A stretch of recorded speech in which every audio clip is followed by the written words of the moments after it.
I think it's really funny that oftentimes when we try to think of titles for stuff, it's always based around what the other people who see it are going to think. Like, oh, is this person going to be enticed to click it based off of thumbnail, the title?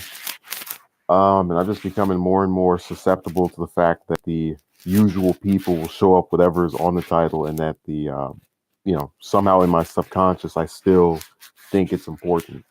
So a little bit of background. I was on Twitter a short time ago, and there was a person who had their tweets from about maybe 3 or 4 years ago, still up because they've been using the site for a couple of years. And I was looking through their current tweets, and they were talking about, oh, I'm not, if Sanders gets the nomination, I'm not going to vote for him, blah blah blah blah blah.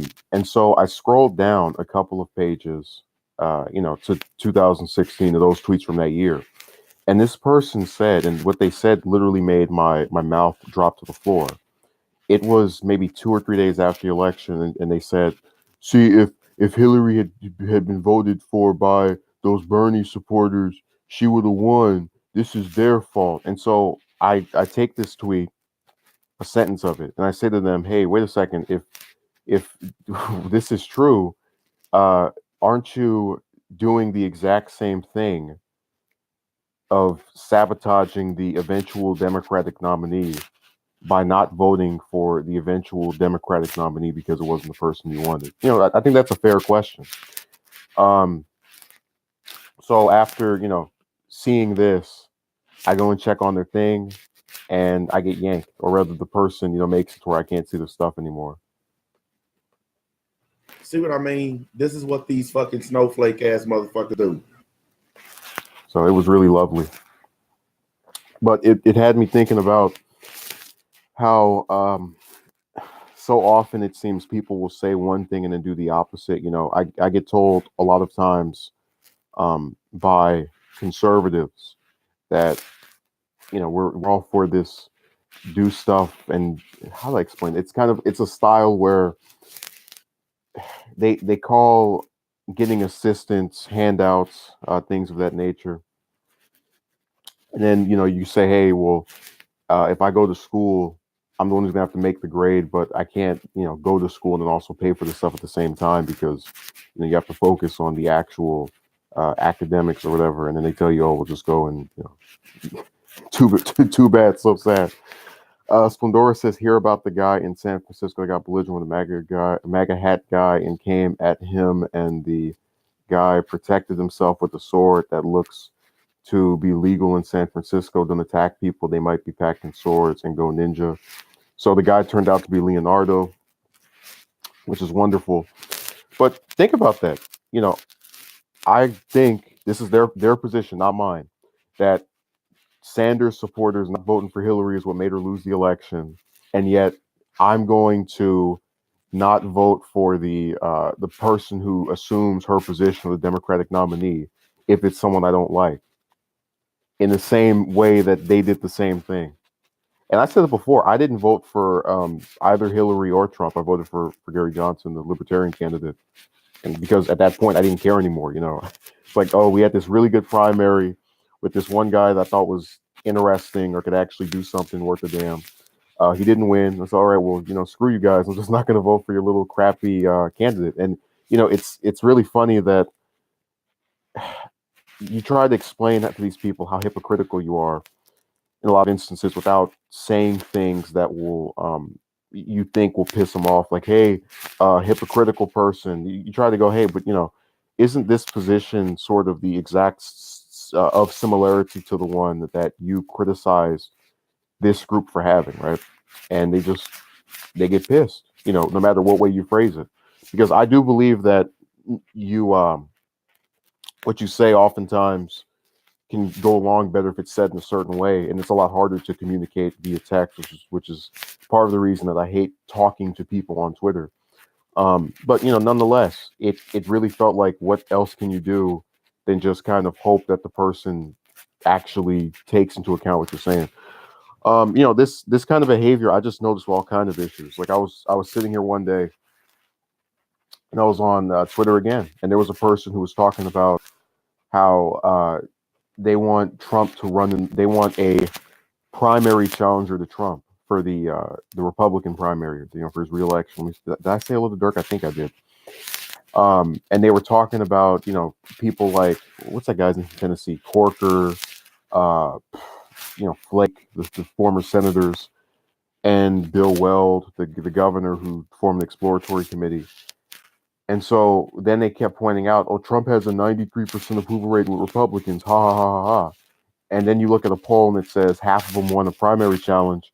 And I had one person who went on there and like actually responded to a couple to some conservatives on one of the polls and said, "Hey, you guys are stupid because if 90+% of you back him, then why the hell do half of you want somebody to primary challenge him? It doesn't make sense.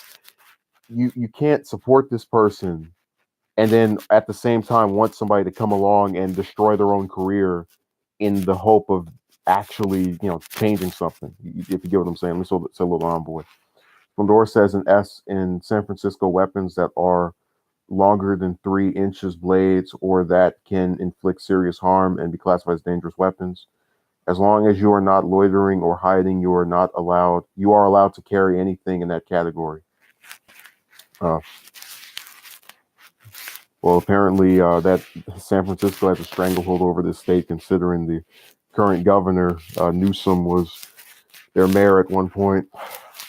So that's really amusing. Like that those laws apparently were appealing to the rest of the state to where he was able to, become a recurring political figure of some, prominence here. It's so strange. They completely banned switchblades. I mean, hey, I'd rather people walk around with those than guns. But we're not going to get into that. Going back to what I was saying though, you have these people that were on here and they really didn't get what he was saying. So let's reiterate: over 90% of Republicans back Trump, but then there's some poll that says half of them want to have a primary challenge. Well, then you don't seem to get this. If you're running in a primary, you're trying to beat the other person. You're trying to win the election. Who the hell is going to walk into a primary where 9/10 of the people who are going to vote like the person who's already there? Even if they see a poll where half of them are like, oh, maybe I could be persuaded. It just feels like a tease. Like they're just they want to have more memes and little stupid jokes to make fun of people with for the next couple of years. So they're trying to convince people to run against someone they already know they're going to vote for. David says you're breaking people's beliefs and illusions. I guess that's why you can't talk to some people. Yeah, but it's like, as we said yesterday, people tell themselves stuff to feel better. Like they'll say it aloud, but they're really saying it to themselves. So like, for example, anytime I would criticize Trump over anything, even if it was something that I criticized Obama for as well, I get accused of being a Democrat. I was accused of having Trump derangement syndrome. Like, it's not Trump derangement syndrome to say that he's carried on the same 7 wars as his predecessor. But they had to tell themselves that because in their minds, there's no such thing as legitimate critique of the wonderful man in the White House. It's sad because I told you before, I listened to the Liberty Report, the one with Ron Paul, and he gets on my nerves, and he does those segments on socialism and capitalism and all that stupid, all that ideological fear mongering red scare stuff that conservatives do at this point. But when he talks about any of these wars and getting out of them, you can almost see in what he says. I agree with, just about Bolton being evil and the people that are relating to the State Department, liking this stuff. But you can almost see, if you watch it closely, how he has to kind of jockey himself to not criticize Trump because he's afraid he's going to piss off the Republicans that blindly back him and that follow his stuff anyhow.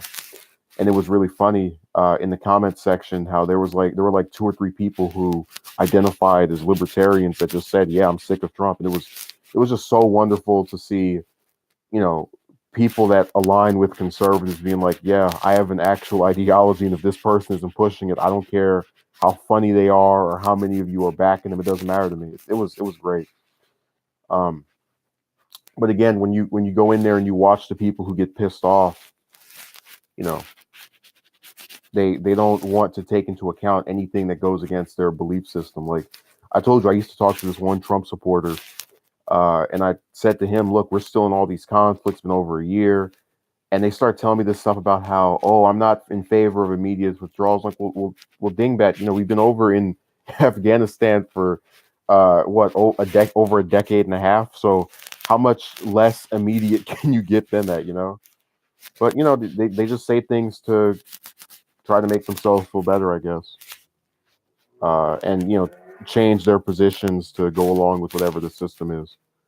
Envoy says both sides fearmonger. It's ridiculous. Oh, I know they both try to play it up to get votes and get people scared to support them. I know that's what they tried to do to me during the last election cycle, and it failed spectacularly because I said to myself, I already know Hillary is flawed, as you even her fans would admit, but I don't just think she's flawed. I think she would be trash in any position. And the exact same thing I would say of Trump. So that's why I didn't vote for either one of them. And I haven't regretted that.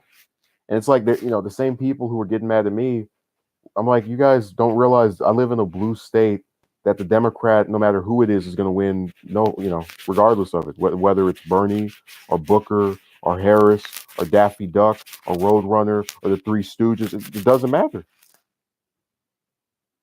As long as they have a D by their name, they're going to win this state. And it's been that way for almost 30 years, ever since, I think, was the last time Republican won California? Like 88. It's the older Bush. But again, when you try to use logic such as that we have a system that says, hey, the state is what matters, not the individual votes there. They don't want to realize it. They just go, hey, screw you. Why support people you don't know personally? That's a lot of trust given a stranger, but hey, gotta see it through. Yeah. They have this like weird, and that's what I was talking about. Like I have no interest in being everybody's friend. That's why when I get all these little comments of people, getting pissed off over some position I have, I said, look, you're entitled to that position. You're entitled to write something. Doesn't mean I have to respond or entertain it. Because I think that if you know that a channel is offering content you don't like, you should just leave it, not come back to it over and over again to continue expressing how upset you are. There was a guy who subbed for the romance stuff and didn't agree with the fact that I was not a Trump supporter, and then came on my page for like 2 or 3 straight days, leaving little stupid mags. Like, dude, I'm just gonna get rid of it. Why are you even doing? I didn't even say anything to him. I just kept yanking it until he was eventually yanked himself. But this is what I'm talking about, where there's like this weird sort of obsessive desire to imprint your own positions or thoughts on someone that just doesn't share them. And I don't understand. And the same people are the same ones who go around talking about liberal indoctrination at college. I'm like, well, you're trying to indoctrinate me on some conservative crap on a computer when you don't even know me. And I don't even care to hear it. So it's funny. I love it when they do that liberal stuff at school. Like, dude, if these are college professors, I'm sorry, but those kids, 18 and up, are gonna have to be smart enough to hear that and then make their own determination. If Envoy goes up to me and he's a professor at some school and he starts telling me about how great Trump is, he can say that stuff until he's blue in the face. I'm gonna still think the way I do. Envoy says you're smart for seeing the ploy of both parties on how they try and scare us into voting for bigger government. Like I said, they're ramping up identity politics in order to make people feel oppressed. Are you sure I don't know you, evil cackling? Just kidding. Splendor was doing his Hillary Clinton impression. Remember Pokemon Go to the polls? Remember that? That's what I can just picture Splendor is like sitting right next to her in some dark room with all the lights turned off except for the computer just shining all bright. Oh my god. Yeah. Always says, yeah, you got a point there, but people are easily swayed. So when you have an institution that's swayed to either side, it becomes unfair. Well, I mean, look, here's my thing. I get that when you have small children, when you have people that are of adolescent age, they can be influenced by things. No question about that. What I'm saying is that all this crap of like they act as if there's no professors that have conservative leanings, and they act as though when you hear something because the person sitting behind a desk or a chair or a TV, you have no choice but to just go, I must be like this person. Yes, yes, yep, yep, yes, yep, yep, yep. I don't buy that. Also, you're getting this stream a little bit earlier than usual because I had a change of schedule. I was gonna, usually do my regular routine of Saturday adventures, but it ended up getting pushed back a little bit. So we'll probably end this in like another 5 or 6 minutes, depending on how much stuff is gone into. Because I can see that people keep leaving and coming back in and leaving. So I'm not that entertaining. I understand. I comprehend. Amway said this is definitely fear mongering. They do that in order to get you to side with them. No one is tackling both sides, offending both sides. They just have one camp. Yeah, like I said, it's all based on demonizing the other group of people. And I've said before, there are a bunch of positions on issues I am entirely tolerant of. I completely understand why somebody would like the death penalty, even though I think that the state shouldn't sanction murder, whatever. I get why people are opposed to abortion, even though I think that it's something that's been settled by this point. Roe versus Wade happened over 40 years ago, and we still have people trying to repeal it. But when you start talking about stuff like, I think we should make it to where K through 12 you can go to for free, and then you go to college and you just get screwed by student loan. That's stupid to me. And I'm not in the business of trying to acquiesce to people who think that makes sense.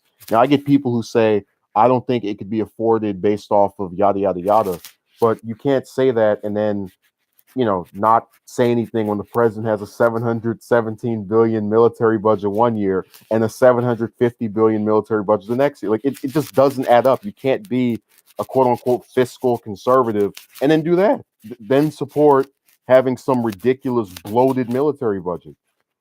So I hope you get my point. That none of this is about trying to imprint my view or make people think the way I do, or say if you feel any way about anything else, you should just not even be able to do it. It's entirely based around there are certain positions I understand or that I comprehend or am convinced make sense that I just don't agree with, and that I don't look down on other people for having. Just like the pro-life people, my only issue with them is not even the fact they're pro-life. It's the fact that they'll sit up here and lick Trump's balls all day long about, oh my God, you're gonna cut funding for Planned Parenthood, yay! And then as he's bombing babies in Yemen and other countries, and particularly in Yemen, that's where we've had the 85,000 at the age of 5 get murdered. But as he's doing that, and all these innocent children are getting blown to pieces, they don't just completely silent, throw away the key. Their lives don't matter because they came out the womb. Once they're out of the stomach, they can get blown to pieces. David says, I want to see a president or someone in these camps talk about food and all them chemicals, and it's not taxes or health care, no immigration.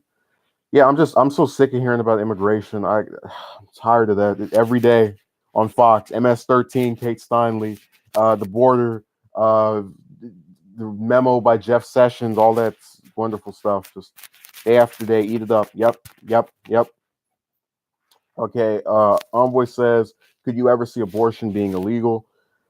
Maybe if we had some really, really right-wing court, because remember they said Ginsburg was gonna, all this evil stuff conservatives were saying about her. So maybe if something happened to her and then somebody else, possibly, but it's still, I just think the lower courts are gonna do enough maneuvering to mess with it, because the Democrats have completely failed on the court. The Republicans have stacked that stuff so hard and strong against them. It's not even a game. It's not even a fair comparison at this point, I should say. So again, I do apologize for the rather short stream today. I wanted to go further, but I have stuff I have to do. So let's give this tie the bow on this. I'm a person who supports single payer. I think we need to have climate change stuff like the Paris Agreement. We need to get back in that. Green New Deal. And look, if you don't back these things, I understand, whatever. But all I ask for is if you don't want your views to be imposed, as you claim the liberal society is trying to do, And Envoy says this is slightly controversial. What do you think of women who say my body, my rights, and say they are the ones who made the final say the babies are born?